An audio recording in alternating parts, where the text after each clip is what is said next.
Hello and welcome to the Bestseller Experiment, where we continue to discover what makes a bestseller and inspire you to start, finish and publish your book.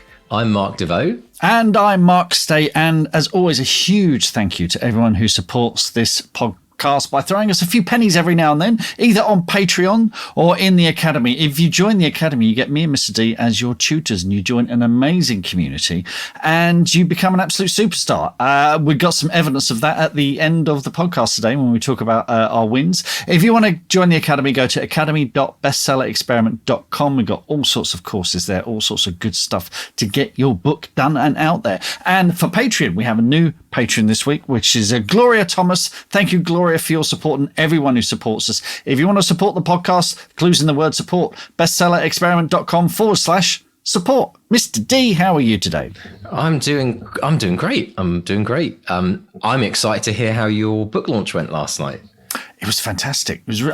I've got a new staff. Right, let me explain. So this isn't an assistant, as opposed to no. This isn't a body object of people doing work for me. This is when I did the End of Magic a few years ago. We had a lovely launch, and two wonderful people turned up. One called Merlin, the other called Raven, and there were other people as well. There were other people, yes, yeah. But they turn up, they dress up, and they look amazing as witches and wizards and what have you. And I commissioned Merlin to do me a staff much like the one used by the character Roshin in the End of Magic, and it was just wonderful. And as a surprise, last night for the Holly King, they turned up. They'd made me a staff out of wood from a holly tree. I said, wait there, listeners. Oh. I mean, it's funny because we hanging above. There we go. Hanging above my Terry Pratchett's. So, oh wow! Look at that. That's a properly. Yeah, let me get my headphones back on. So yeah, it's made from holly oak, and there are symbols here to do with the moon. That's the word Woodville there, and they've got runes. So FB for Fey Bright. And it's just wonderful, and you can't beat having a big lump of wood in your hand. Honestly, it's very handy. And what's the bit of wood that knocks against it? Is that some particular kind of tradition to have on staffs? That little dongly thing. I have no idea. Maybe there's some magic in that. Because in Canada, you'd use that to scare the bears off, because you need to make a noise when you walk through the forest. That's probably what it is. That's probably what I know. They've got a bit of land in the middle of nowhere in Wales, and there's all sorts of strange wild creatures out there. So, I'm wondering if it's mystic. I wonder if there's some kind of do they do a ceremony with it at all, and they put any kind of infused magic into it? Yeah, I wouldn't be surprised. There's all sorts of runes, protective runes, and things on here as well. So it's just magical. So if you start growing a massive long beard, Mark, over the next few months, and start wearing capes and pointy hats, aren't they something's afoot? Yeah, I mean, I'd need to grow a beard in the first place, which I can't do. I never get beyond like a week. Or maybe the rune will give you facial hair powers. You never know. Stranger things have happened. But yeah, it was great. I got to say thanks to everyone who came along. It was a really, really wonderful evening. Big thank you to Merlin and Raven, all the staff at Waterstones Canterbury. Martin Latham says hello. And of course, everyone who came, lots of listeners. Fiona from the Academy came. It was just lovely to see everyone. It was just terrific. Really, really good. So had a very good time.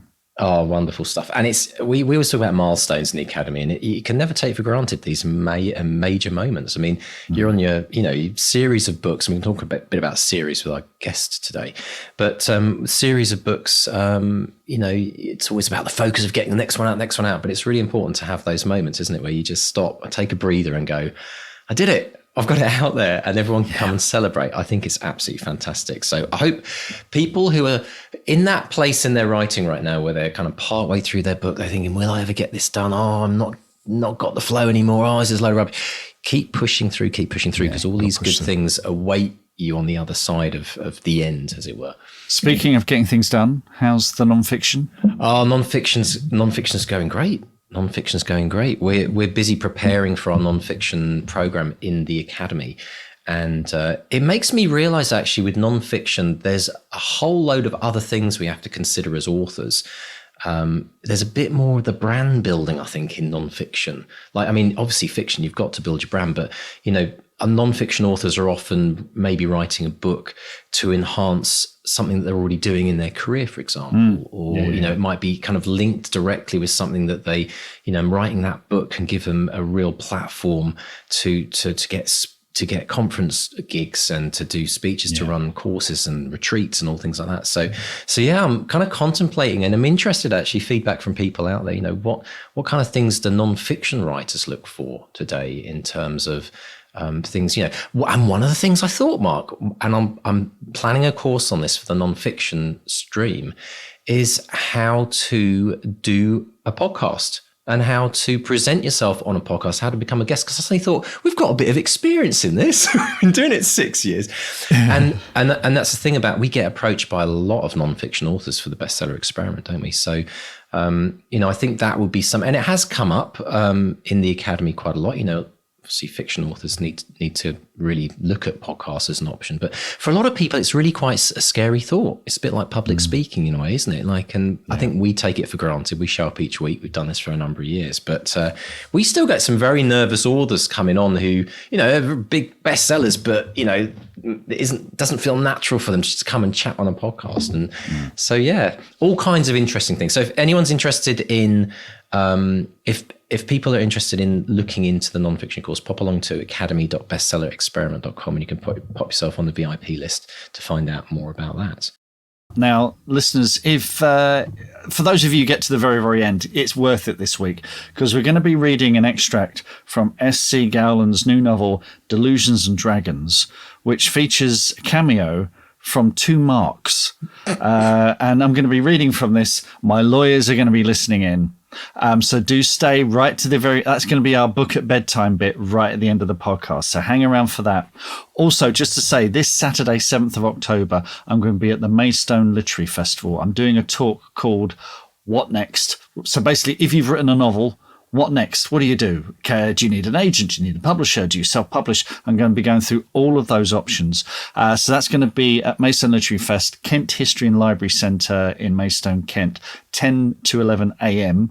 And following me will be Kelly Weeks, who did a deep dive a few weeks ago on marketing your book as well. And Maidstone Lit Fest are doing a special double bill price for that, so you can get 2 tickets, cheaper tickets for both events, and I'll put a link in the show notes so you can check that out. But do come along, it's going to be lots of fun.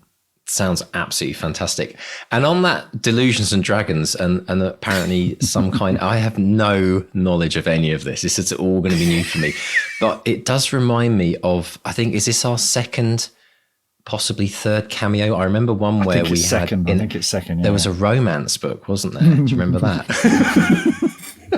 Let's not go there. So, this is going to be fun. So you've got to stick around for that, folks. Well, Mark, I can't wait. Let's dive straight in. So tell us about our special guest this week, Gareth L. Powell.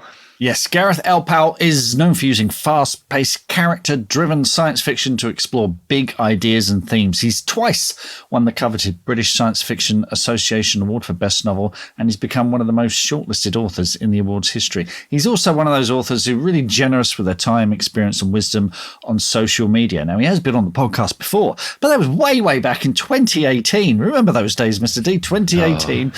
He'd just published The Embers of War, the first of an epic space adventure series. Since then, a lot has happened. Not least, he's got a new book called Descendant Machine. We discuss what happens when novels vanish from your computer, writing with your heroes in imposter syndrome, and staying positive on social media. Fantastic. Well, let's dive in and listen with Mark as he chats with Gareth L. Powell. Gareth L. Powell, welcome back to the Bestseller Experiment. How are you today, sir? I'm good, thank you. Very good indeed. A lot has happened since you were last on. You were last on the podcast, I think, in 2018.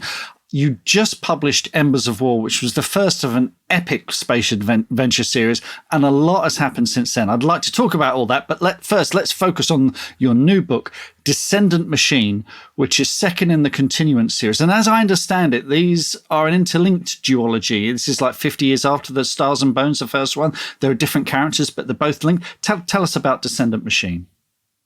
Well, I've just come off the back of writing a trilogy, the Embers of War trilogy, and I was pitching a new novel to Titan, and I kind of wasn't really in the mood to get stuck into a series, and they were like the same. They were like, well, we want a series, we want a series that people can just pick up a book and read it without having to pick it up and say, oh, I've got to read the first two.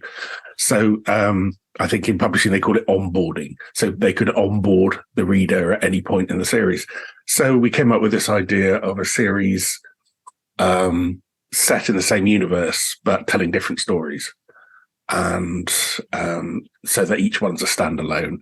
So I created this backdrop, which I thought was ripe for telling lots of stories, which is the human race having been thrown off the earth and set adrift in some arcs, floating through the sky, and there's scout ships going ahead of the fleet to get into trouble and explore, and then there's all the politics and the adventure inherent in 1,000 arcs full of human beings in space. And then I just told two stories set against that backdrop. And Descendant Machine is very different in tone. Stars and Bones was, much more of a sci-fi horror, kind of owing more to John Carpenter's The Thing.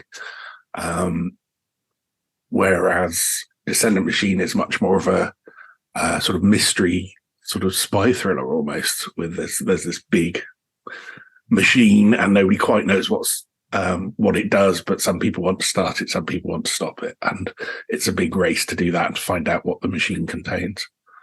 Terrific stuff. Now, to write a trilogy is an epic challenge in itself, but it does at least have a beginning, middle, and end, and people are used to trilogies. But having this kind of onboarding idea where you have essentially a new story each time that continues a kind of continuity, but also people can drop in and out. That's easier said than done, isn't it? I mean, what were the particular challenges for you in putting these two together? And will there be more? That's the other question. Well, I mean, the main challenge when writing the second book was not to let characters from the first book creep into it. Right. The first draft I kind of brought back a load of characters and thought, hang on a minute, I'm just writing a straight sequel. So, unfortunately or fortunately, that first 30,000 words of the novel disappeared off my hard drive. No. Yeah. Oh, it just went off every device. All my devices are linked. It went. I used specialist recovery software, everything, and not a sign of it. It had just completely vanished. And to this day, I have no idea how that was possible. But maybe future me came back and erased it. Because I started again and I started afresh, and without the sort of hangover from the first book, and the second book therefore is a lot stronger because of that. That I've a memory of this cropping up on social media as well. I think I remember this happening to you, and I was my heart was bleeding for, and of course people weighed in and go, well, why didn't you back it up? Now, it's clear that you did have it backed up, but something just one of those things happened. But was there, as well as the turmoil of thinking, oh my God, all that time and work wasted, was there a kind of relief? Was there a kind of fresh sheet of paper? Was it a gift in a way? In the long run, it was a gift. Yeah. At the time, I just lay on the sofa and thought, I'm never going to write again. That's it. It's over. I can't possibly start. It's like getting a boulder halfway up a hill and it rolls back down, and you think, I do not have the strength to do that again. But I did. And obviously, it was wildly different than the first draft. So it turned out to be a much, much better, much more fortunate turn of events than it appeared at first. But can I ask, where did you find the strength? Because there will be people listening to this where this has happened to them, and they will be thinking, "This is it. I give up. I walk away." What made you get back on the horse, so to speak? Well, I mean, I have some ADD characteristics. I mean, I find editing excruciatingly difficult to go back through stuff I've already done. So the idea of rewriting the same story I'd just spent 3 months writing was just so abhorrent, and so kind of that, I just felt like my brain just noped out of the whole thing. And it was like, there's no possible way I can do this. But I had a contract and a deadline, and if I didn't write it, I'd have to give all the money back.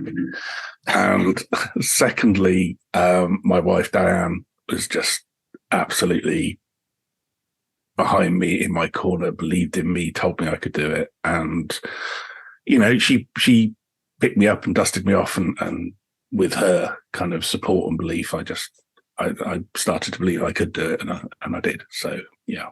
Fantastic. Brilliant. Now, when we last spoke to you, you had just published Embers of War, which was the first part of the Embers of War trilogy, which was a massive, epic space opera. I mean, I know you're a fan of Ian Banks, and we love those galaxy universe spanning stories.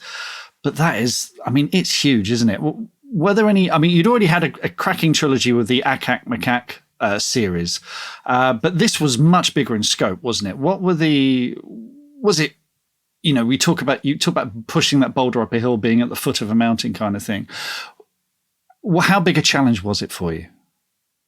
It's going to sound awful, but it actually was really easy.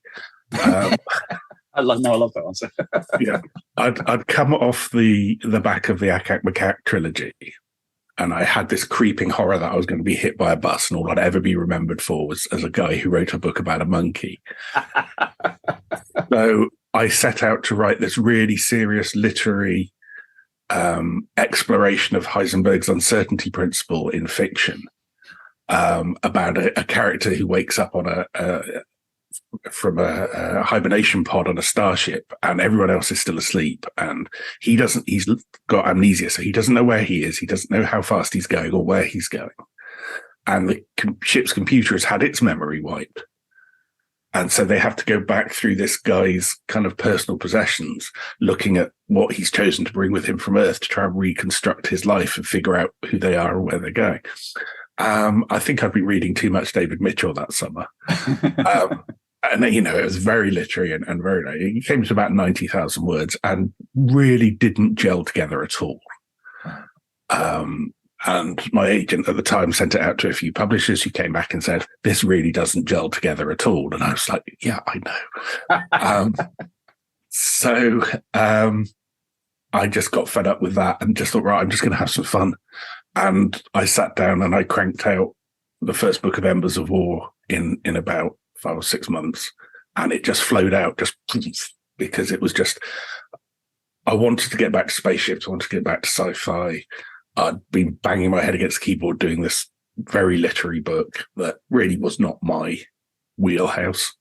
And as you say, I've always loved like sci-fi. Ian Banks, Samuel Delaney's Nova is a favorite of mine. I think that was a big influence on it as well.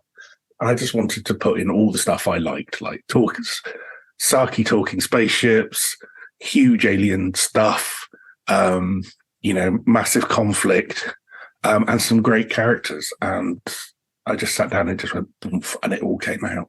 And I wrote it kind of sort of as a standalone, but with sequel potential. And then, because I always knew it was going to be a trilogy, but whether we could sell it as a trilogy would be another matter. But then Titan Books did pick up all 3 books as a trilogy. So then I went off and I wrote the second 2. So, but yeah, that first one, it was just kind of a huge relief to be writing it, and it was fun. And when you're having fun, it kind of, you probably know, it just flows. Yeah. It was the easiest book I've written from that point of view. Brilliant. Oh, it's so good to hear. Is there any trace of that literary book in the Embers of War books? Did anything port over from that, or is that put away for another day, or is it trunked, or is it?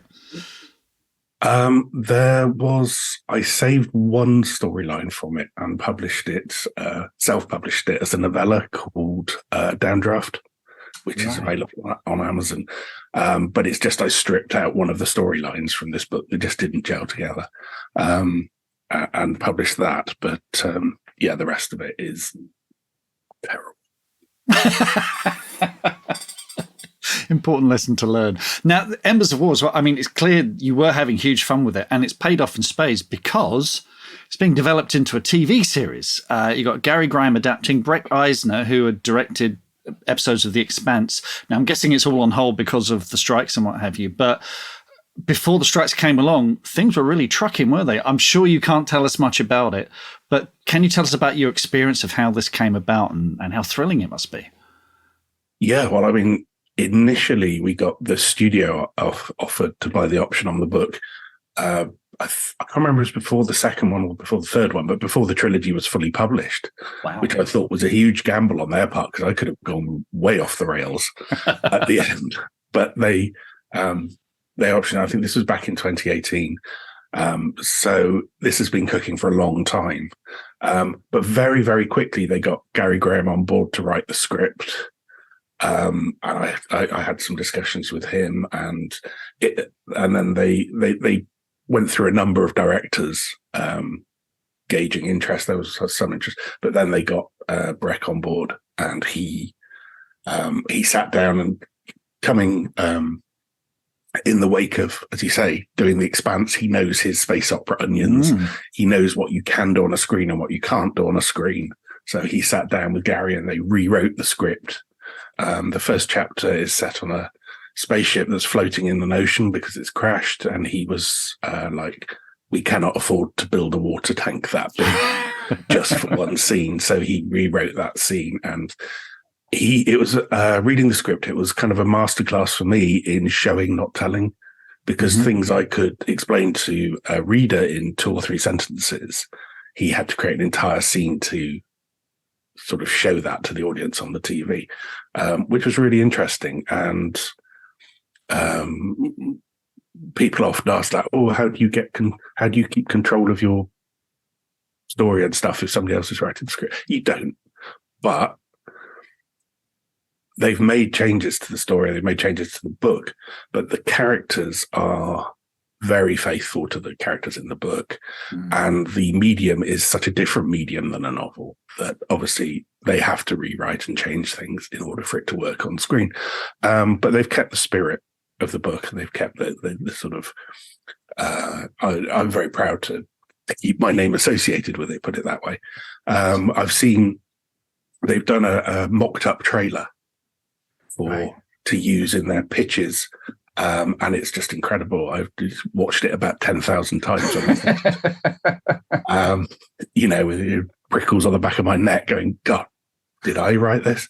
And and they were all ready just to start knocking on doors and saying, let us pitch this to the networks. And then the strike happened, and it was just, So we shall see what state TV streaming is when the strike is over, if it's ever over, and we shall see what happens. But the studio's on board, the director's on board, the script writer's on board. It stands as good a chance as it possibly can. So, yeah, I think you're in a very good position, actually, because you are kind of coiled and ready to go, and they are going to be desperate for material. So, fingers crossed. That sounds fantastic.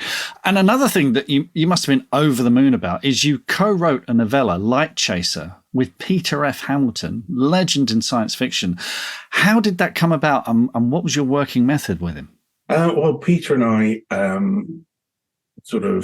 we've been on panels together at various events. I think the BSFA invited me to come along and interview him in front of an audience as well for one of their events, which I did.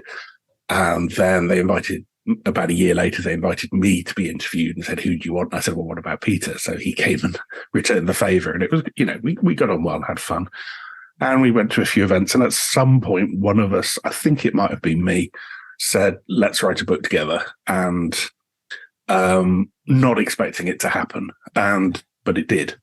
And we kind of, I had an idea for a character, but no story to go with it. And Peter had some sort of metaphysical ideas, but no characters. And so we kind of kicked some ideas around, and there was a very kind of sort of free-floating kind of email discussion that went back and forth for a couple of months, until a story started emerging. And then I went round to his study, and we sat there, which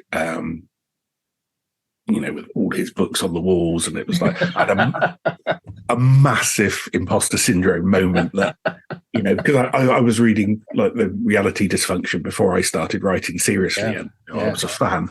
And so to suddenly be, holy shit, I'm sitting in Peter F. Hamilton's study and he's talking to me like I know what I'm doing. And that was just, that was a freaky moment.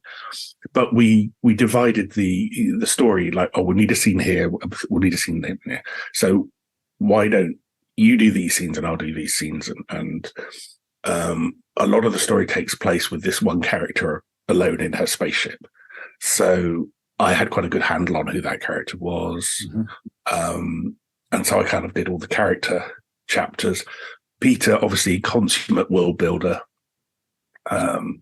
So he did all the episodes that take place on these different planets. And he came up with, these fantastic societies, just huge amount of stuff all crammed into a small chapter.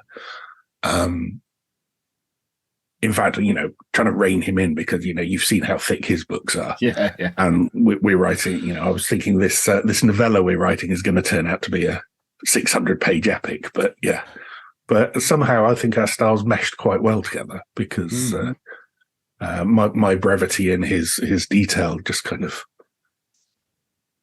brought the best out in each other, I think. Brilliant. And were there any sort of masterclass lessons that you took from working with Peter that you've carried on into your own work? There was a moment he wrote the first chapter and sent it to me. And the way we did it was we would alternate. We would use the same document and alternate back and forth, just to keep continuity and tone.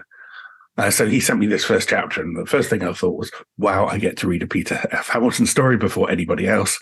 And the second thing, I was reading it, and it's this spaceship the size of a giant skyscraper plunging into the heart of a star at relativistic velocities.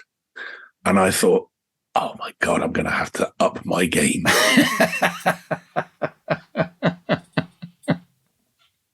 And that was just a reminder that you can do anything in sci-fi. You can just be as big and as bold and as brash as you want to be. And yeah, that was a pretty inspiring moment. Excellent. That sounds quite liberating, actually. Yeah. Excellent. And would you do it again? Is this something you'd do again, maybe with Peter or with other authors? Or I think so. Yeah, it was. It was a lot of fun.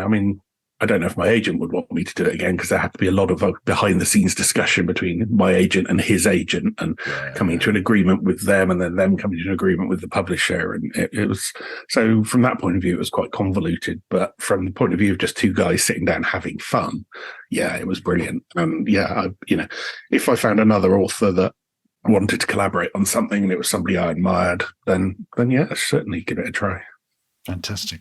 I'd love to talk a bit about Ragged Alice, which I think I heard you read at EasterCon a few years ago, which is a police procedure with a little dash of the supernatural and something very, very different from what you normally write. Tell us about that and how that came about. I was 2 books into the Embers of War series and I realized I had over a year to write the third one. So I thought, well, I could just take a little break and write something else. And my agent was kind of the opinion that something else should maybe be a kind of Lee Child style airport thriller that would make us insanely rich. So I went away and thought and wrote and thought. And I came back with this thing that was more like Twin Peaks set in West Wales. Right. So, definitely not on brief, but it's a small fictional town near Aberystwyth coastal resort in West Wales. My father was from South Wales. So I have a lot of memories of South Wales as a child.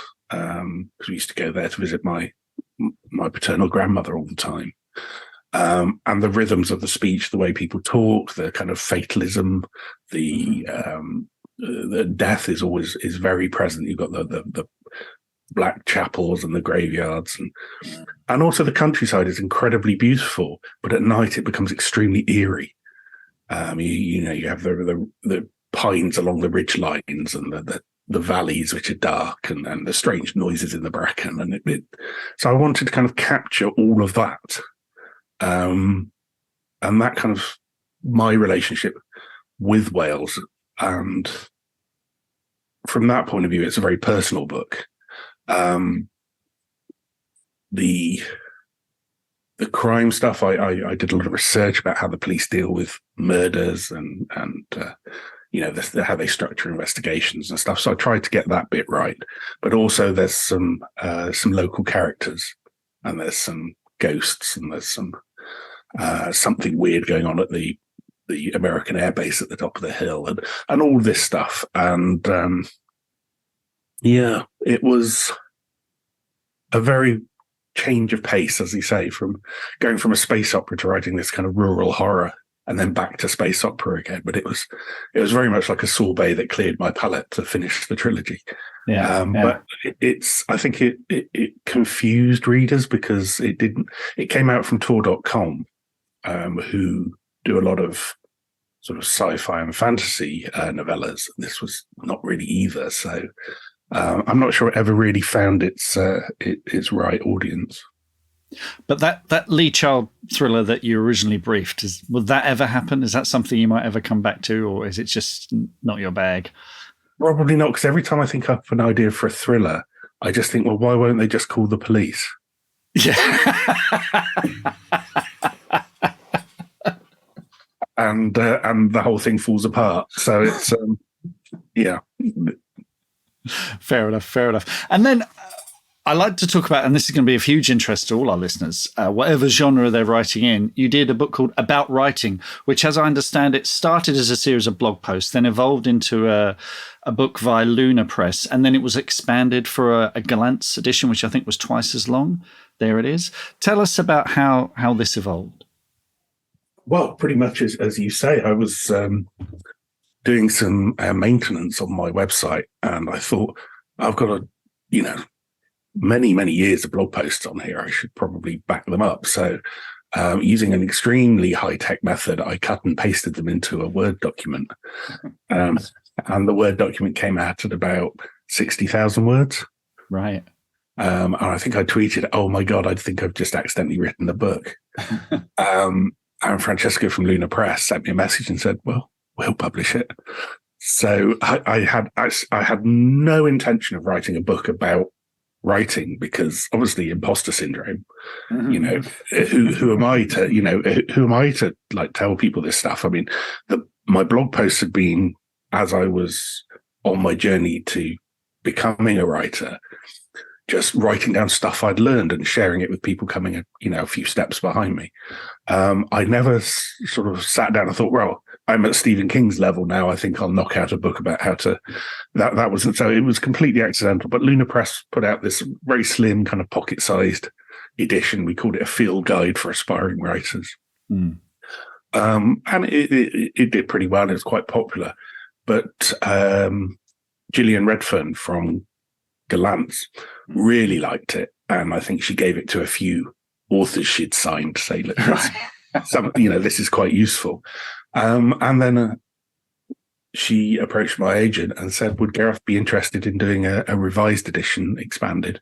And I said, oh, of course. And so Galant's bought out the contract from Luna. And I signed a new contract with them, and we spent some time adding an extra, I think there's an extra 25,000 words in there. Lots of new topics. She had some ideas of things I hadn't covered that maybe I should cover. And we got it together, and they even invited me down to London to read the audiobook. Oh, brilliant. Because she felt it was such a personal book, because it's me talking to people, that it should probably be in my voice. So I went and sat down in London for 2 days and just read the book out in a very small hot booth. But yeah, I'm very pleased with how it's come out. Reading back through it for the audiobook, I noticed several mistakes and contradictions, but that's the nature of blog posts, because you're learning over time, and your opinions change and you learn more things. And I think one of the messages of the book is there is no right one way to do anything. Yeah. So it's more a book about encouraging and suggesting rather than telling. So. Fantastic. Well, I can tell you, after 460 odd episodes of this podcast, I've contradicted myself many, many, many times. So I totally understand that. I'd like to talk about that thing of being an author in the 21st century, particularly on social media, because you're terrific on social media. You've been very, very generous with your time. Sadly, Twitter, or X, as we're supposed to call it now, has turned into this kind of hell zone. But you're still out there offering advice. And how did this, you talk about that imposter syndrome thing, which I think we all feel to a degree. And social media as well can be very anxiety inducing in a lot of authors who tend to be quite private people. But what's your sort of strategy been with social media to sort of reach out to people? Well, we have to go right back to like 2016, where there was various elections and referendums, and life online was becoming increasingly polarized, and it seemed to be people were attacking each other and more, and it was more. And I just got fed up with it, and I just thought, I needed to inject some positivity into the world. So I just typed, "Can I help anybody with anything?" into Twitter. And people started asking me questions or saying, "Can you just give me a virtual hug, or can you tell me to get back to work?" And, it kind of snowballed from there. And I just started doing that regularly, just helping people out, doing Q&As, just as a way to kind of give back and encourage and put some positivity into the world. And that, I think, and that attracted a lot of goodwill in return. I think I'm very much a believer that you kind of get back a lot of what you put out. Yeah. So if you put out negativity and you arguing constantly with people, you're going to get people coming back and getting all up in your face. Agree. Yeah. So, so I just carried on doing that and just trying to help people be useful, be kind, be encouraging. And obviously Twitter is kind of circling the drain at the moment. So I'm on Blue Sky. I'm on Threads, even though it's really quiet over there at the moment. But my main focus at the moment is on Substack, where I've got a newsletter. But it's more like, it's kind of a cross between a newsletter and a blog.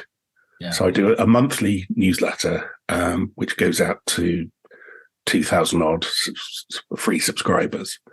But then I also do paid content during the month for people who want sort of in-depth articles about writing advice and sci-fi and future tech and stuff. So there's sort of two levels of membership, and it's really rekindled my love of blogging, which had gone away for a long time. And that helps with my longer form writing as well, because it keeps me in the writing zone. So I'm really enjoying that at the moment. I'm building up quite a nice community there. Yes. Which is slightly more robust than just a social media platform, because if some cranky billionaire comes along and buys Substack, I can export my mailing list to another mailing list provider. It's not, I won't lose all those followers because. So I think the future of social media is going to be agility. We're going to have to get used to hopping from platform to platform and going where the audience is. I don't think there will ever be one dominant site like Twitter again. I think it's going to be fragmented, and we're going to have to get used to that. Yeah. It's very true. If I post something now, I've got to post it 5 times. So it's hopping from platform to platform. I saw recently, I think it was announced in May, you've sold 2 new books to Titan. Can you tell us anything about those? What's coming in the future there? Yeah, well, I've also handed them both into Titan now. So wow, speedy. Yeah, there's another novel called Future's Edge, which is a space opera. So if you liked the Embers of War series or the Stars and Bones Descendant Machine series, you'll like this one as well. It's more of the same but different. It's in a whole new universe again. And it's kind of like Casablanca set in space. Nice. So kind of, it's not, that's just a fairly glib way of putting, but so hopefully they'll enjoy. The other book is a short story collection, because I've had 2 collections out over the past 15 years. The first one was out from Elastic Press in 2008, but they ceased trading a couple of years later, so it disappeared. There were only ever 300 copies printed. And the second one was from New Press a few years ago, but again, fairly small circulation. So when talking to Titan and the opportunity to do, a sort of a collection of all my best love stuff, a lot of those stories have not really been circulated very widely. So only a few people have ever read them. So the idea of putting them out from a publisher like Titan was sort of irresistible. So I wrote a few new stories. There's some stories in there set in the Embers universe and set in the Descendant Machine universe, and some other new stuff. And then a lot of my old sort of best loved stories from before. So there's over 100,000 words of stories there. Fantastic. And that book's going to be called Who Will You Save? Right. And that is coming out in September 2025. So 2 years today, really. Wow. Okay. Fantastic. I also saw, now you mentioned Diane earlier, Diane Dotson, who that's her writing name. Her real name is Jendia Gammon. You two are setting up a production company. I saw something about this. It all looks a bit, I appreciate you probably can't say too much about it at the moment, but this sounds very exciting. Can you give us any hints, or is this still work in progress? Or it's still very much a work in progress. It's a long-term scheme that eventually we will have our own production company for kind of screen works and so on. But there'll also be a publishing imprint, which I think is going to be the first thing that we're going to do. wow. So we've got the names of the company, we've got the names of the imprint, we've got logos, we've got, it's all coming together slowly. We're not ready to go live on it yet. There's a lot of ducks to be put in a row before we do, and we've both got other projects. So this is our long-term thing we're working on in the background. But at some point, there will be a huge splashy launch for the imprint. But at the moment, we're not accepting submissions or anything like that. It's still very early days. Yes, I was just going to say, listeners, do not deluge them with submissions yet. Yeah, wait. But that sounds really exciting. It's something I'm seeing a bit more and more, particularly among traditionally published authors, is, it's all very well being published by a big publisher or what have you, but we like to have an element of control as well over our own destiny and future and stuff like that. So it's very exciting to see that. I have to ask as well, it's been wonderful seeing your romance blossom online. And I don't want to talk too much about that as a personal thing, but would this mean that you two would be writing together? Is there a project that you might work on together? Oh, we've had several ideas. We've got a couple of outlines for things, and it's just when the time is right, we'll do it. But we've got a lot of stuff that we'd like to do together, and also we read each other's work as we're writing. Right. Diane's written 3 novels this year or something, and she's amazing. Her last 2 novels, she did 2 novels in 4 months, basically 2 months each, just absolutely hammered through them. And she would send me a chapter every night and I'll read it. And I'll send her, if I've written something I'm pleased with, I'll send it to her and she'll read it. And it's great because it's great to have that kind of sharing that you don't usually get as being a writer. It's a very solitary profession. Yeah. But having someone who's doing the same stuff and going through the same thing and be able to kind of keep each other focused is just fantastic. Brilliant. That sounds fascinating. Well, look, when this thing happens, we'd love to talk to you about it whenever it's ready. In the meantime, folks, you've got Descendant Machine out there. You've got Stars and Bones. You've got Embers of War. You've got a fantastic book about writing and all sorts of other stuff too. So until then, Gareth, it's been great speaking to you and hope to speak to you again soon. Thank you. What are your writing dreams? Finishing that book, quitting the day job, becoming a best-selling author? Well, over 4 years, we've studied the advice of over 300 best-selling authors who've collectively sold over 500 million books. And we are excited to announce the Bestseller Academy. If you're ready to take your writing to the next level with accountability, craft, and coaching, your bestseller dreams are now only a click away. To find out more and apply, visit bestsellerexperiment.com/academy. That's bestsellerexperiment.com/academy. Did you ever see, Mark, that Apple TV series called Silo? No, it was recommended to me a lot. I've not seen it. Yeah, I've heard very good things. Listening to Gareth's novel, and I'm big into space fantasies now. I watched Silo about a couple of months ago. Absolutely brilliant. And it came from a book called Wool, which was Hugh Howey, I believe, who had that big independent author, had a big breakthrough. But listening to Gareth talking about all of his kind of space odysseys that he's been working on, sounds like quite the universe that he's built there.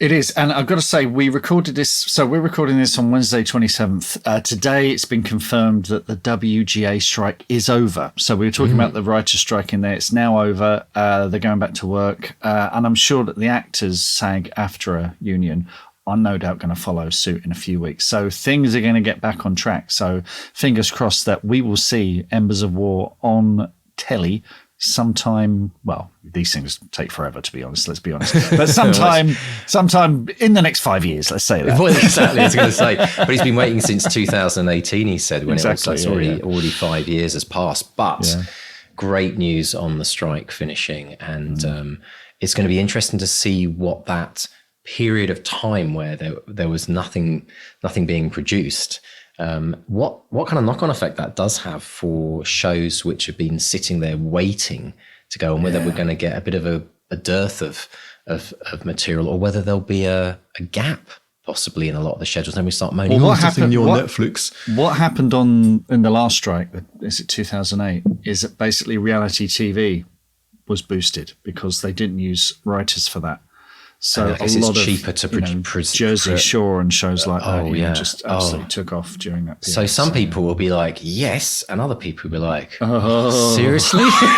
That reality TV is one of those Marmite things, isn't it? It's kind of like you either binge it or you turn the TV off as soon as it starts. And I say there's such a breadth of reality TV shows now as well. There's something for everyone, really. But the latest one, actually, without digressing too much, Love Island for Midlifers. Have you heard about that? Of course I haven't. What makes you think I know anything about that? No, but this is so funny. Apparently, it's the thing that made me laugh is the twist on it is it's kind of couples who've either been divorced or widowed, and they go into a kind of Love Island scenario to kind of try and meet a new partner in their 40s or 50s. But the catch is that the teenage kids are watching everything from a remote location, and you get to get all the cringy groaning and like, oh my God, I can't believe my mum's doing that. And I mean, it sounds, I gotta admit, I'm kind of tempted to watch it. I wasn't going to ask, well, watch it or sign up for it. Is that?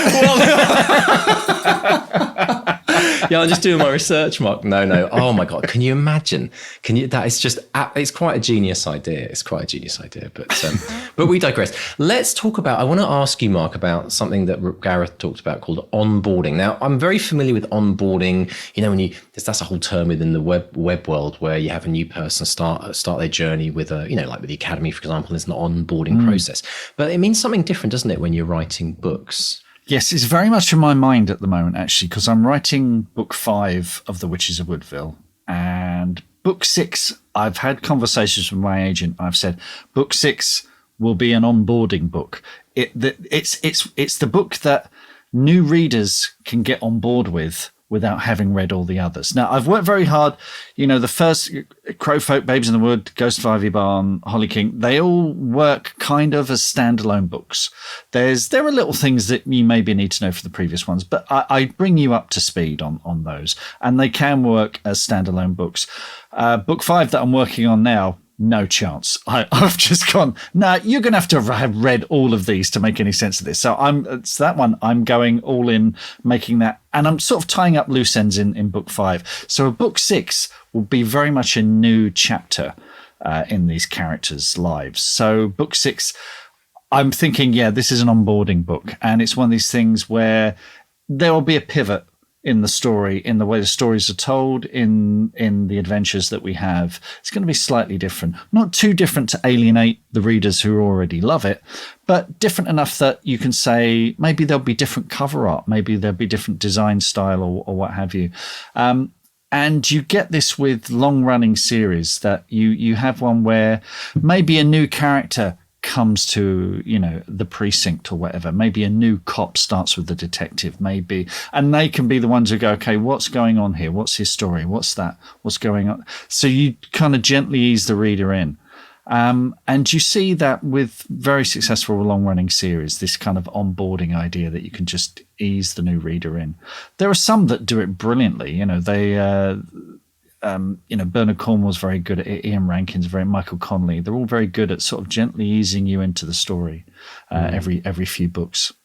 So when you've got a longer series, is there a general rule, unwritten rule, which about how many of those books? So let's say you've got 6 books. I mean, should there every other book be an onboarding book so that you kind of catch people along the way, so that they might read, say, book 4 and then go back to read 1, 2, and 3 and then jump to 5? I don't think think not really how it works. I don't think there's a rule. I think it depends very much on, because if you're writing a trilogy is a trilogy. It's a beginning, a middle, and an end, and there's no onboarding there. There's no.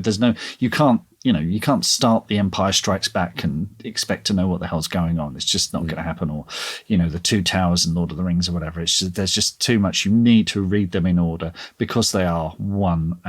They are of a piece. But then with detective procedurals, I remember, I think it was Ian Rankin's 5th book, Black and Blue, which was the hit. And whenever we did promotions with authors like that, Kindle promotions or what have you, we'd say, well, what one are we going to promote? And very often it'd be, let's do Black and Blue, because it's where he hit his stride.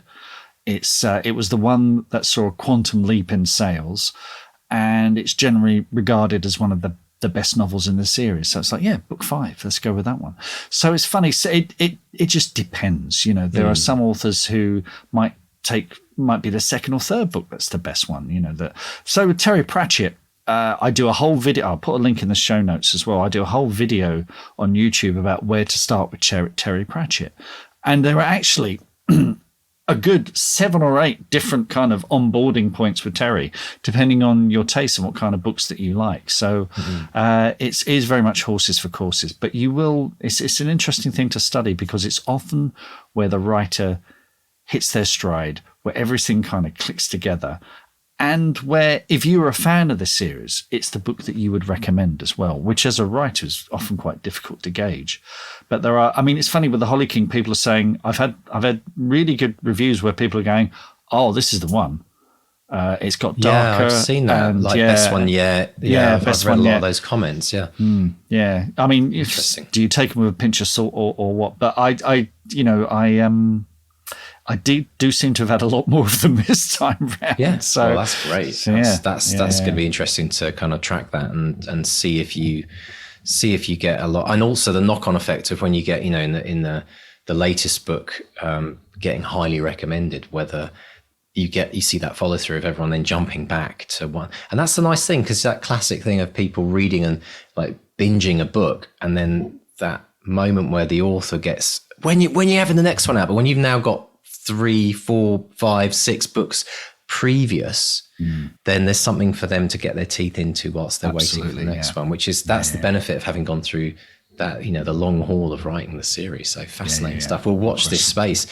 Now, another thing that I found incredibly inspiring that Gareth talked about is this idea of positivity on social media, because there is a lot of, and there has been obviously a lot of kind of punching down, I guess you'd say, with social media, and there's been a lot of bad stuff around social media for quite a few years. There's a whole privacy thing. There's, obviously what's happened with Twitter and what's the transition it's going through, the launching of X, the, Blue Sky, the hidden behind, invites to get to certain social media. Yes. And I feel like we're in this time where social media is growing up. Actually, I think it's in adolescence now, and it's kind of going through those teenage growing pains. But I loved Gareth's take where he said, yeah, things have changed, But rather than just ditching it and leaving it, he wanted to be this positive force. And just, I love the fact that he just asked that question, how can I help?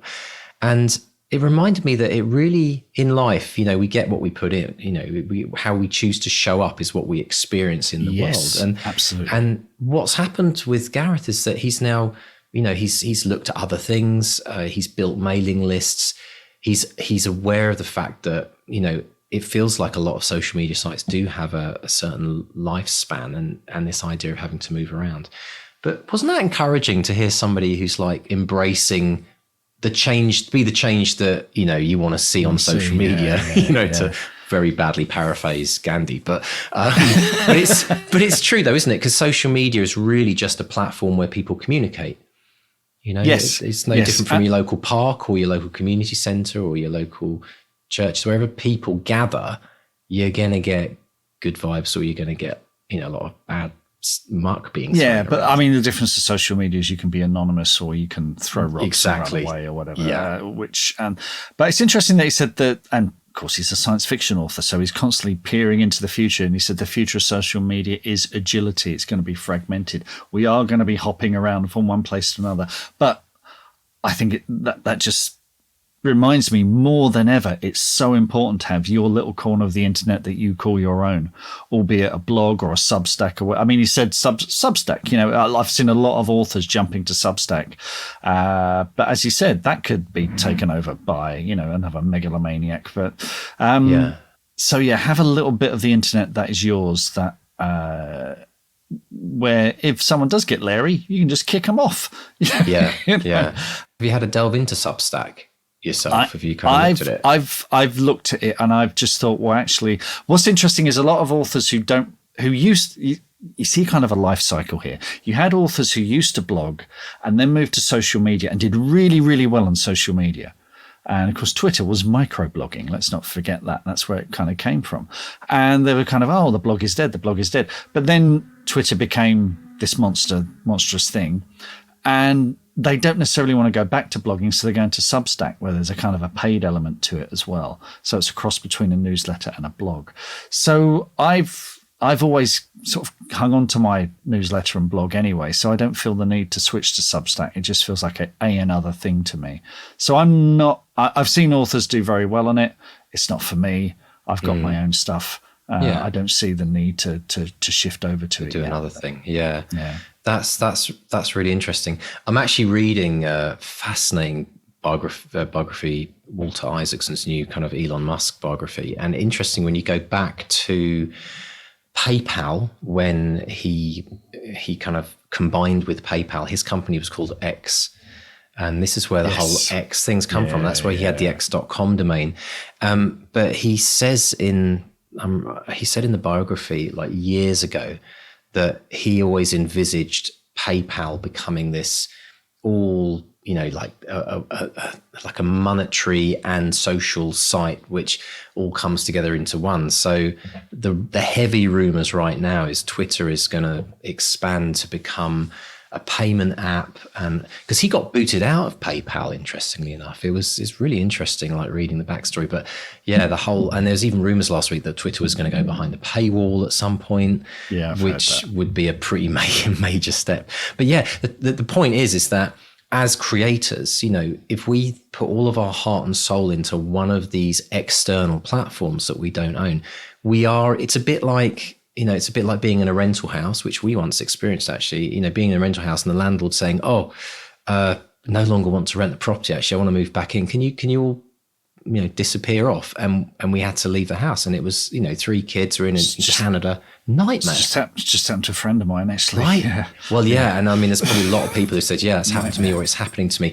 And I must admit, when that happens, I made myself a promise, and I said to myself, I never ever want to be in that situation again, where I find me and the kids and my wife were kind of like we weren't homeless, but we were close to not having a place to live until someone actually stepped in and saved our bacon for a few months. And this is all whilst Jen was going through cancer as well. Just to put it into perspective, it was like crazy thing. But obviously the landlady was struggling. She probably wouldn't have done that if she wasn't struggling. But it always makes me then think about social media, and we're kind of a weird connection, but it's like never build on rented land, never build on rented land, because you've got to own your career. You've got to own your core fan base. Amazon are not going to give you those email addresses.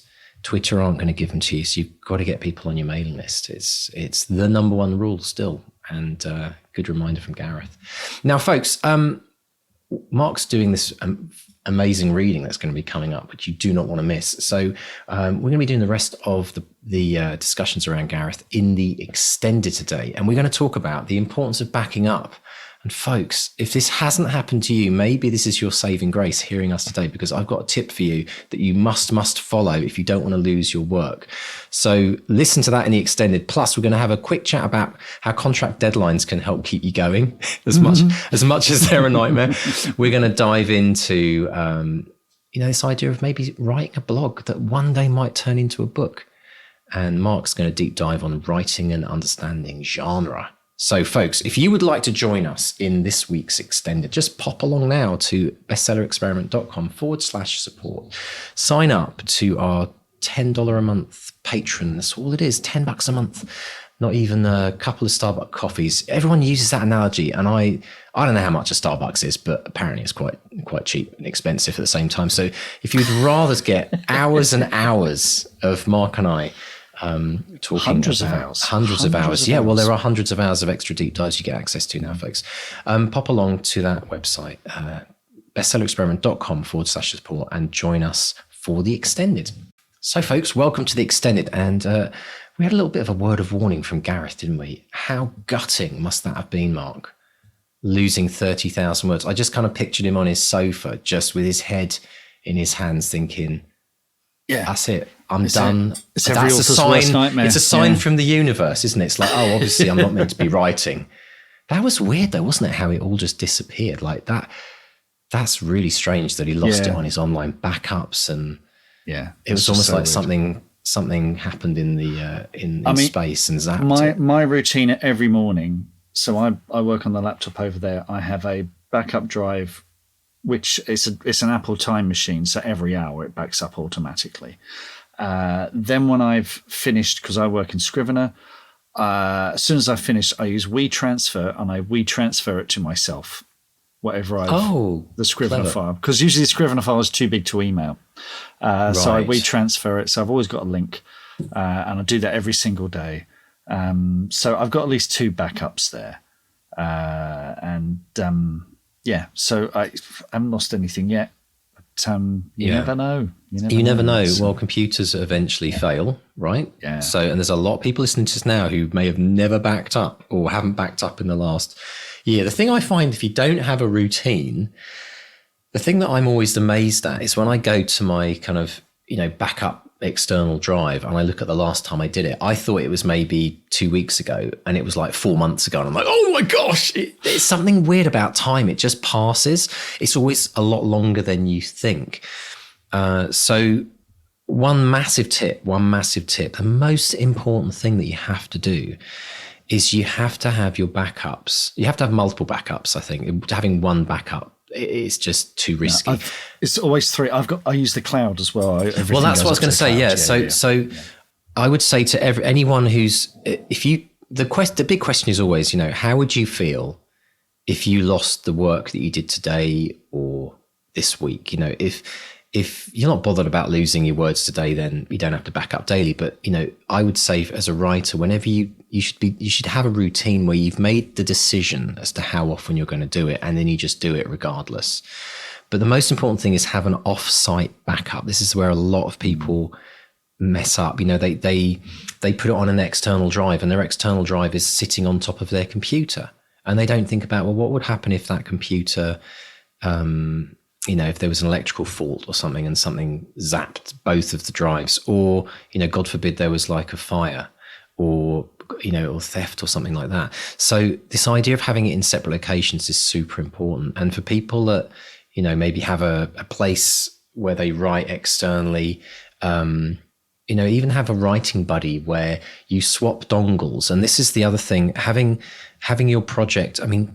USB dongles are so cheap now, and you get such massive amounts of space on them. Do you remember back in the day, Mark, they used to get like 1 meg dongles? Do you remember that? They were tiny. Yes. Yeah. But having something that's a bit meatier, and having someone that you can swap it with, and if you're kind of like, oh, I don't want them to read my stuff, you can buy password protected dongles. You can password protect the file on the dongle.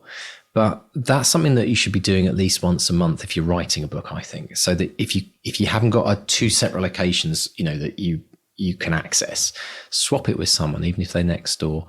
And then the other thing is considering the cloud backup, which I do as well. And I think that's, you just set and forget. You don't have to think about it.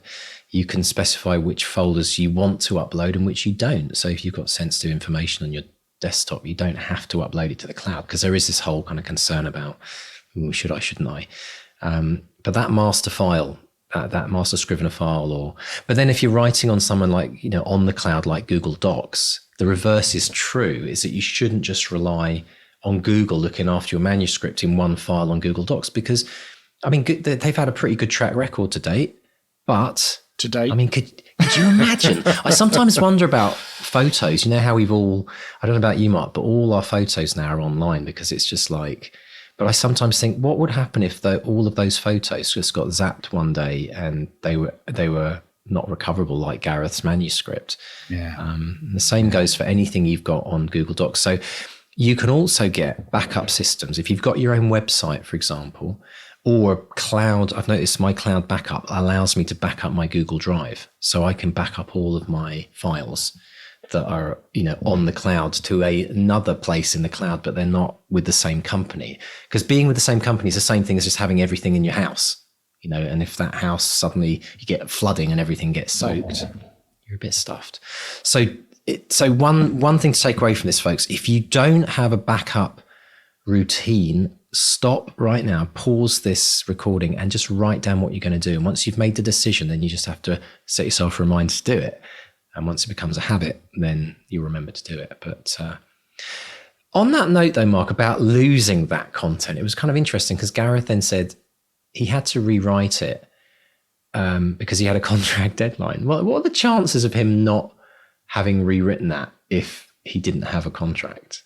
I've never had it happen to me on that scale. I've had maybe a paragraph or whatever disappear a long time ago. It hasn't happened to me recently, but I can see how it would completely take the wind out of your sails. But this is the thing. This is, a lot of people listening to this might be working on their first book and looking for an agent and looking for a deal and that kind of thing. But once you have a deal, that's very scary legalese language in that contract that you've signed, that you have a responsibility to deliver that book on time and to a high standard.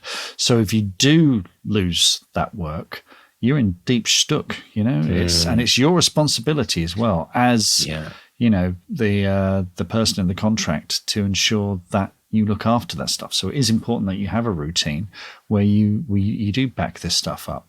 So I take it very seriously, and it is the difference. I think once you're in a contract, you've got a deadline. It really does give you some focus. You really are kind of, I've got to, I know I'm writing Woodville 5 and I know I've got to deliver it basically, in the spring. If I don't, then it's not just a question of it being late. It also knocks out the publisher's critical path, because it's not just the editor waiting for it, it's the art department and waiting for it so they can do the cover art. It's the sales department need to sell it into the retailers. The rights department need to sell the rights to overseas people. There's a whole army of people waiting on you to deliver this thing. And if you're late, then you knock them all out of kilter. And those overseas rights are sometimes linked to a specific date in the diary when there's a book fair.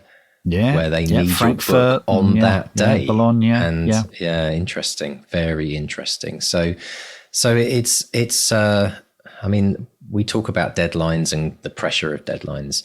How a curious question. You've just finished. You've published your book, your latest book. You're working on the new one. With this one that you're writing for spring, that's now 4 or 5 months off. How much pressure do you feel today about that? Is it just kind of like low level, like 1 out of 10, or do you not feel any pressure? And do you feel as you get close to the deadline, it kind of starts to notch up? Do you kind of Do you get, because I'm wondering about like anxiety and stress that authors get when they're under contract and they have this deadline. I don't know. I've always finished early. Right. So it's never really been a kind of like pushing up to the last minute. You know, I've seen someone today, an author I know, saying, gosh, I've only got a few days to deliver this book. I need to get on with it. And it is that kind of thing of not doing your homework until the last minute, which some people just thrive on. Well, it's also that I don't think people say they thrive on it, but it always comes because it's just lack of planning, isn't it? Really? I mean, it's the problem is not, when we were talking about this in the Academy on Monday with bad habits, we were saying that the problem with something in your life isn't you. It's the system that you're using. It's the process that you're using. And I think people that leave stuff to the last minute, they just haven't figured out a decent process yet to stick to and written it down and followed it through. It sounds like you've really got that under control, which must be huge, because the stress otherwise would be ridiculous, wouldn't it? In terms of all the other things that you have to do. Yeah. I mean, it gets stressful.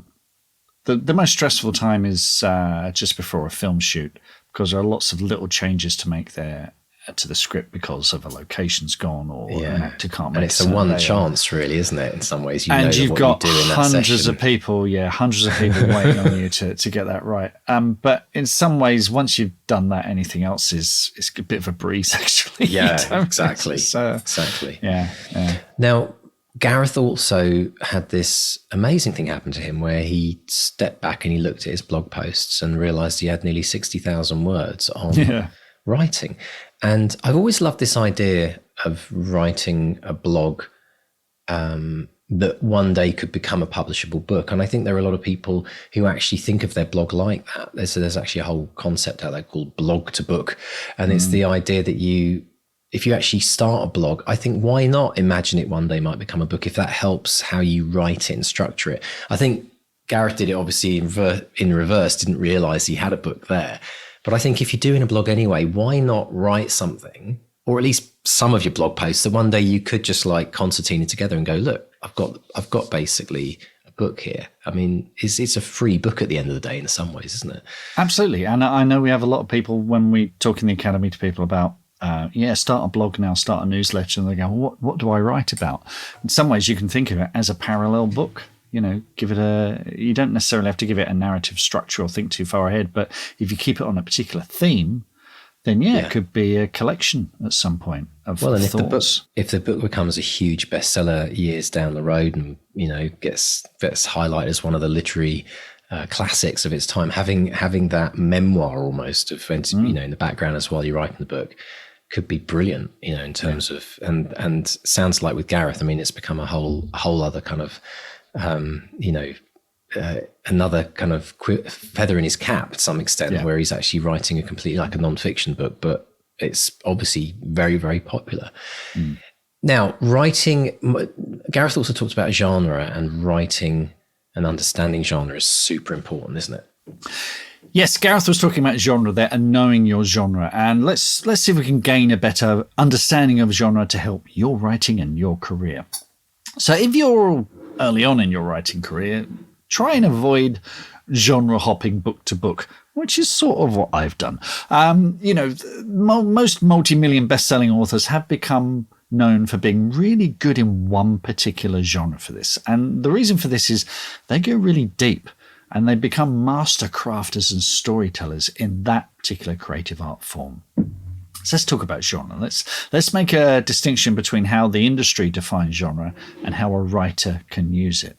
So there's a thing called the Book Industry Communication, BIC, which is an organization that monitors the book industry's supply chain. And they standardize the categories that publishers and retailers use. And the complete BIC listing of characters and genres is 106 pages long, and I'll put a link in the show notes so you can check it out. But the main fiction categories are fiction, modern and contemporary, classic fiction, crime and mystery, thriller and suspense, adventure, horror and ghost stories, science fiction, fantasy, erotic fiction, myth and legend told as fiction, romance, sagas, historical fiction, religious and spiritual fiction, and graphic novels. And within these are all kinds of subgenres. On Amazon, romance alone could have contemporary, historical romance, LGBTQ, romantic mystery, Regency, clean and wholesome, African American, fantasy romance, gothic romance, military romance, sports romance, time travel romance, romantic westerns, and much more. And you can really drill down to cater for very niche tastes. So all these myriad genres and subgenres are used by the retailers to identify and target readers. But how does understanding genre help a writer? Well, for writers, genre is all about reader expectation. If you're writing a murder mystery, there had better be a murder and or a mystery to be solved. If you're writing science fiction like Gareth, then you need to take a scientific idea and stretch it till it bends the reader's mind. If you're writing a romance, then you need to have people falling in love, though you don't necessarily need to have a happy ending. Now, if you can understand the needs and expectations of your genre, then your chances of having a bestseller in that genre are increased. From a commercial perspective, getting your genre right means you are helping readers find your book. So does your choice of genre dictate your writing journey? Some genres do better in traditional publishing, some do brilliantly well for indie authors, and some do well in both. So thrillers and romance can do really well in ebook for both trad and indie authors, but they're both very competitive categories. Science fiction, fantasy, and horror might be a little more niche, but they have passionate readers, particularly for series. Both trad and indie can do well with these. What I found in particular, if you're writing a more groundbreaking science fiction and fantasy, something that's pushing the envelope a bit, I think you're more likely to find a home and readers with a traditional publisher. They do Gollancz and Orbit and Tor and Voyager. They are looking for stuff that's new and exciting and is going to appeal to those readers who are looking to push the boundaries. But if you're writing straight down the line science fiction and fantasy, if you just want to write that high fantasy epic with the hero's journey and magic swords and dragons and all that, maybe go indie. It might not be what traditional science fiction fantasy publishers are looking for, but the readers love this stuff. So maybe go indie with that.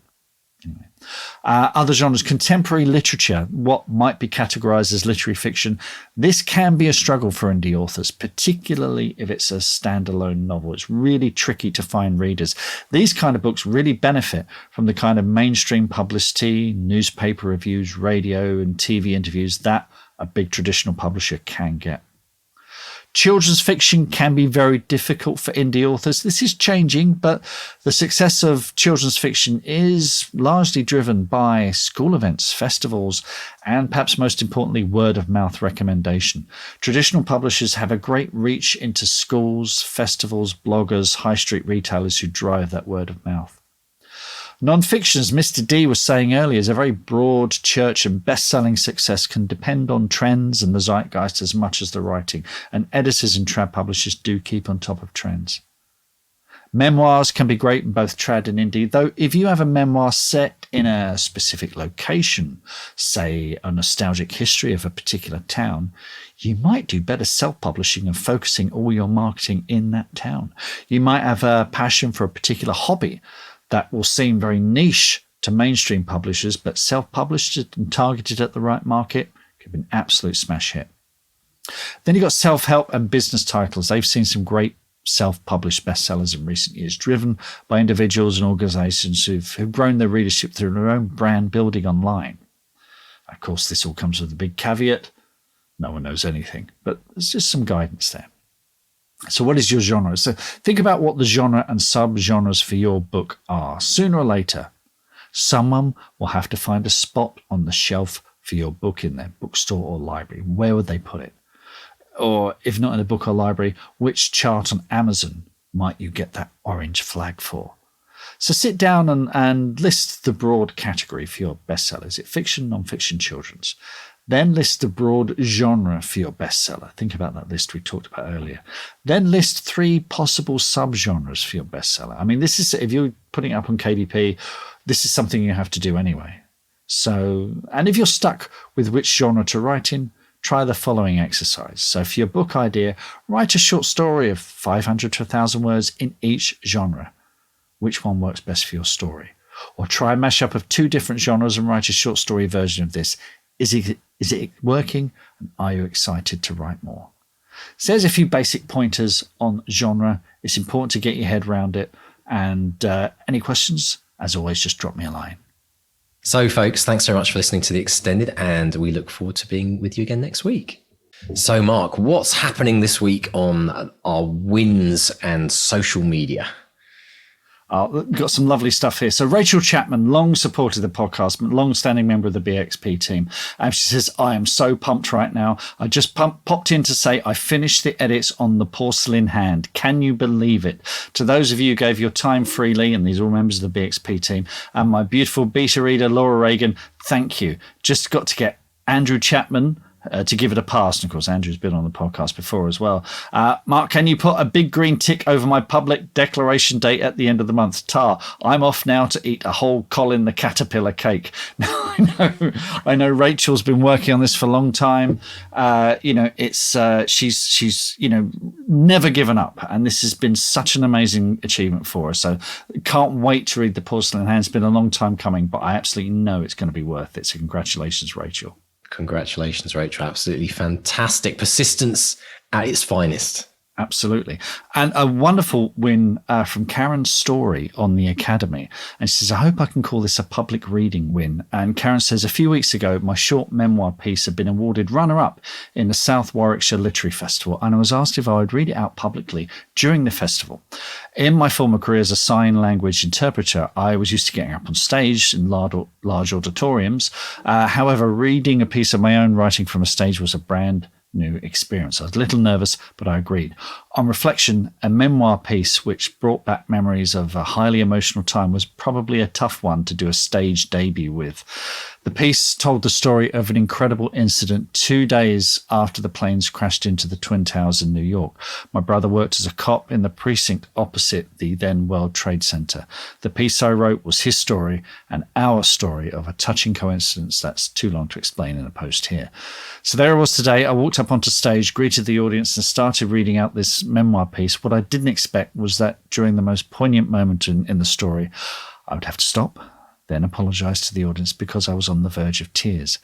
My brain was chastising me with, this is not supposed to happen. When I looked out at the audience, I was met with faces that were totally absorbed in what I was reading, and I knew I had to push through and read on. At the end of the reading, I received thunderous applause.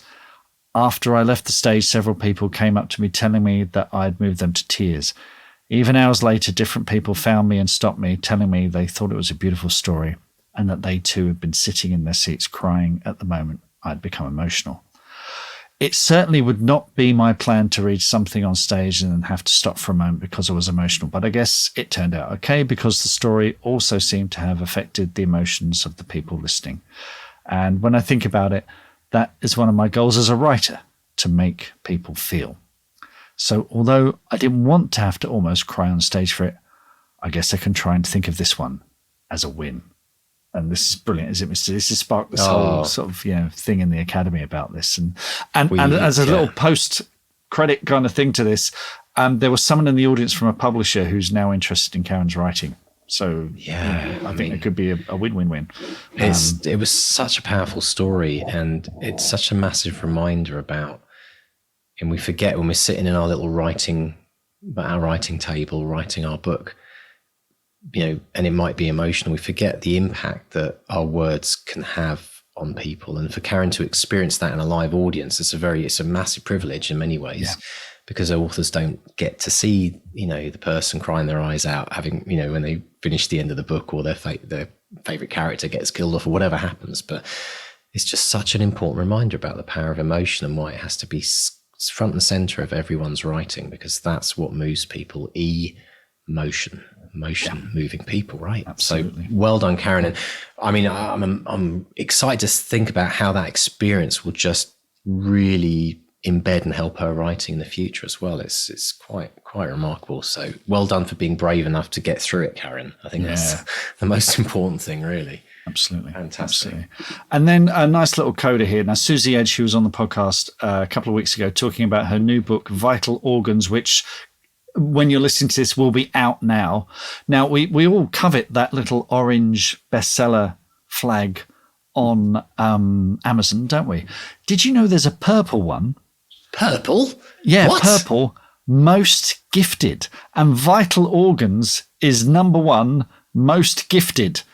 Okay, Wow. in medical instruments and supplies. So, Medical instrument. Well, and she says, I've never seen a most gifted badge before. I love it. I suppose Christmas is coming. So, yeah, I mean. it's like the Purple Heart, isn't it, in some ways? Very good. Very good. See what I did indeed. there. Yes. But it makes me wonder, Mark, are there other coloured flags that we don't know about? Most gifted, most gifted. wished for. Maybe there's a most wished for. Yeah, as they well. do have wish If you've lists, had yeah. have you had a different coloured flag on Amazon? Let us know. We want to know about it. Maybe this is a new thing. But congratulations, Susie. That's a great. I mean, most gifted. That's all about viral, isn't it? I mean, that's what everyone wants, right? Exactly. Usually gift something that you love yourself, or you think someone will love. Yeah, and you don't want the brown one, which is most badly reviewed.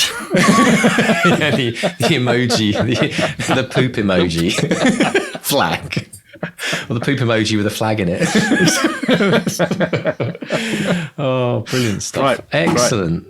So, folks, we're gonna have this reading now, Mr. Stay. This is going to be Okay, so I know nothing about this. I just read about this the other day. friend of the podcast, SC Gowland, Steve Gowland, he did warn me this was coming. And he's written, some amazing books. He normally writes epic fantasy, we love him. He's a regular. He's been supporting us for a very long time, and great author. And he sent me this, and I hope you enjoy the book. Mr. D is in chapter 4. You and he are in chapter 5. Please don't sue me. Now, first of all, how the hell do you get 2 chapters and I only get 1? What's wrong with that? We're going to find out, I guess. Yeah. So I'm obviously not going to read from them all, but I'm going to read from the second chapter, which is both of us. It's the two of us. Although Are we I will actually? Is it us by name then, or? No spoilers. Okay, all I okay, will say is, in your chapter, you're smoking a cigar. So Interesting. So yeah, and he Delusions and Dragons, he pitches as Romancing the Stone meets Jumanji, and Tasha Stone is on the verge of her dream promotion, a better life, but there's one thing holding her back: her husband Gary, who thinks he's got it all. So Gary is a bit useless, I think, as comes across in this extract I'm going to read. So Gary's, for context, this is a store. It's a mysterious store. And Gary's in the store with Tasha, and he starts and he says, "I'd like to return this, please. Got the wrong thing." He grinned sheepishly. "What exactly would you like to return, sir?" The shopkeeper's voice filled with doubt. "This," said Gary, pulling a crumpled paper bag from his coat pocket. "I bought it yesterday." "Well, not from me, you didn't." "Oh, no, not from you. Another man." Gary's face frowned in concentration, eyes searching the ceiling for an answer. "Mark." "I am Mark," said the shopkeeper. "Another Mark," Gary ventured. Mark nodded in agreement. "The other Mark. Smaller, dark curly hair, goatee beard." Gary measured the imaginary Mark. The present Mark nodded. "I know who he is." "Excellent," said Gary, grinning widely. "I'd like to return this." The bag rustled as he patted it lightly. "Do you have a receipt?" Gary blinked. "A receipt?" asked Mark, not even bothering to inspect the contents. Gary croaked. "Without a receipt, we can't accept returns, I'm afraid," said Mark with an apologetic shrug. "You could have bought this from anywhere." "But I didn't," protested Gary, brow wrinkled. "Without a receipt, I can't help." Mark pushed the bag back to Gary. "It is a unique piece." "That may well be true," intoned Mark, "but we are not running some sort of best-selling experiment here. I need a receipt." Nicely shoehorned, Steve. Yeah. "I wasn't given one." "I highly doubt that." "I wasn't," said Gary, a nasally tone to his voice now. "Sorry." Tasha sighed and shook her head. This was just so typical, so typically Gary. "I asked Mark," began Gary, catching the eye of Mark, and winced. "The other Mark. Put something away for me, just in case." "Really?" Mark's face brightened. Gary hummed and nodded in agreement. A pair of earrings?" "Ah!" Mark wagged a knowing finger, and smiled, then shuffled away into the back, leaving the pair alone. "Exciting," murmured Gary, with feigned excitement. Tasha hummed, eyeing a cobweb in one corner of the shop. An awkward silence followed, the ticking of a clock echoing the time. Hushed voices brought their attention back to the shop counter. Mark returned, ducking through a clicking bead string curtain, and was followed by another man. the other Mark. The pair continued their discussion in hushed tones, ignoring both a confused-looking Gary and a foot-tapping Tasha. They chatted away, still ignoring their customers. Tasha cleared her throat. The pair's muted bickering continued. "For goodness sake," muttered Tasha. "Hi," she said, raising a hand. "You went to check on something for him." She thumbed towards Gary. "Ah, yes," said the other Mark. "I remember you." He pointed and grinned. "Nice to have a patron return." Gary grinned back uneasily. "I saw a pair of earrings, vintage earrings." "Oh, yes," said the other Mark. "I remember. It was weird you were looking for something really specific and we had it." Gary nodded hopefully. "Completely bonkers," added the other Mark. The original Mark nodded in agreement. Tasha waited. They all waited. It was then her nose twitched. Something she hadn't noticed before. A smell. The shop smelled of something she couldn't quite place. A sweet yet bitter aroma that stirred a memory deep in her mind. Glastonbury. Weird, she thought, how it brought memories flooding back. "I played there once," said the other Mark with a nod to her. "What?" she bumbled, caught off guard. "Glastonbury." Other Mark clicked his tongue, slowly nodding. Original Mark groaned. "Must you?" He spread his hands wide. Other Mark shrugged and sucked his teeth. "Good story about an incident with a cow," he added, "if you're interested." He looked hopefully at Gary, then Tasha. Her hard look back made him lower his gaze. "Another time," he muttered. "The earring," said Tasha, struggling to control her annoyance. "Oh, yeah," said the other Mark, clicking his fingers at her, finally on the same page. She looked at him expectantly, patience wearing thin. "What about them?" The other Mark said blankly. "Where are they?" Other Mark shrugged. "May I see them?" "No, not sure that's possible." "Because?" "Sold." She frowned. "Sorry," he offered. Tasha looked at Gary. He stared blankly back. "Are you kidding?" she growled. Gary swallowed. "Someone else bought them this morning," said the other Mark. "I asked you to put them away from me," protested Gary. "We sell things to people. Capitalism, you know," he shrugged, as if that explained everything. Gary groaned. She felt it coming, and it was irresistible. The anger spread outwards from her chest, hot, furious, and beautiful. It reached her fingers and made her head prickle. "Can you do nothing right?" she growled, turning her attention to Gary. "Tash," he began, hands spread wide. "It's Tasha," she screamed. "Tasha." Taking a step after each letter, Gary shrank back. "You should know that." "Would you like a moment alone?" asked Original Mark with a raised hand. "Mark, stay," said Tasha flatly. "Okay," he went, shrinking back. Both Marks fixed like statues. She fixed her aim back at Gary. "You are so effing useless." Yeah, she shook her head, jaw set hard. He tried to grin, one of his usual goofy efforts, then saw the look in her face and it faded. Normally it would have worked, would have calmed the situation, made her reconsider the facts and her response to it. Her eyes narrowed, but not today. "Every time I come home and see you there," she jabbed a trembling finger at him, "and I see everything we used to be, everything we could have been, and everything we will never be again. Part of me hates myself for letting this happen, but not as much as it hates you for leading the way." He blinked. "We shouldn't be like this," half screamed. He gulped. "You promised me so much." She shook her head, trembling hand raised to mouth. "The world, all my dreams, everything we planned for, things we could do together, but you've delivered so very little." "Come on," he half raised an arm, about to sweep her up in an embrace. "Don't!" She snapped, backing away. "You've messed up one too many times, and now I don't know if I want this anymore." She shook her head, but still he said nothing. "Why, was this your plan all along? String me along, get me to commit?" She glared at the twinkling band of gold in her hand. "Make me the bad cop all the time when it's you as at fault?" She slowly shook her head, body turning ice cold, placing the ring down on the cabinet display with a glassy clink. "I can't carry you anymore, Gary. I just can't." She felt her face crease up, turned and stalked for the door, wrenched it open, leaving the two Marks and him in utter silence. So many questions. So many questions. So many. I lost track of who was who in the middle there, but we are. That was fantastic. Thank you so much, Steve. And so many questions. I need to go back now and read the. Yeah, you need to read your chapter now, but Delusions and Dragons is out there now. I'm curious as to why I'm smoking a cigar. That's brilliant. How much fun was that? Well, thank you so much for sending it in, and great reading as well, Mr. Stay. It's just like listening to an audiobook. Absolutely fantastic. Well, listen, folks, if you want to stick us a new novel, by all means, have some fun with it. That's great comments there from Steve as well. Some nice little Easter eggs, shall we say. Yes. Brilliant stuff. Well, listen, folks, if you would like to join us next week, you know where to find us.